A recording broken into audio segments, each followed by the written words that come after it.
পাও দিতে পারতাম না। আমি পুরো এখানে গত বছর মধু আনছি, গত 3 মাস আগে মধু দিয়ে গেছি। আল্লাহর রহমতে আমার মধু খায় এখনো কে করতে পারবো না, আমার মধু খেয়ে থাকবো।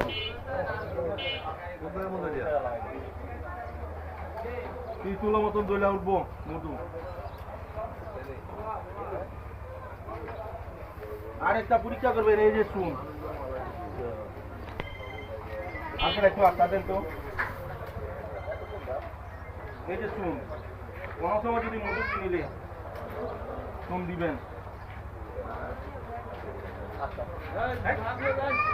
এই যে মধু দিছি, যদি এখানে যদি এক পুরা চিনিও থাকে 60 আড়াও পাত্র হয়ে দেবো। আর অরিজিনাল খাঁটি মধু হলে তলতলা পানি হইব গরম হইয়া। পানি দেখেন গরম হচ্ছে না, দেখেন তলতলা পানি মতন বইলা যায়। আর যদি চিনি ছিল বলে তার পাত্র দিয়া টাকা হয়ে যেত।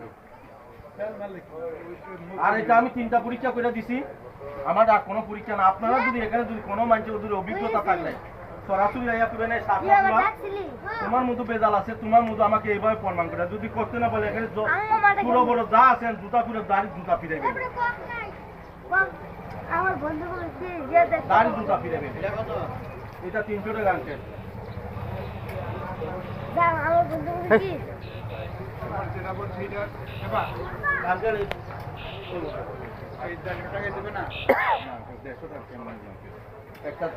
আমার তো পোষার মতন এত দূরে থেকে আছি, গাড়ি ভাড়া বাস খরচ, নিজে খরচ, বোধ খরচ না, দিন খরচ আছে।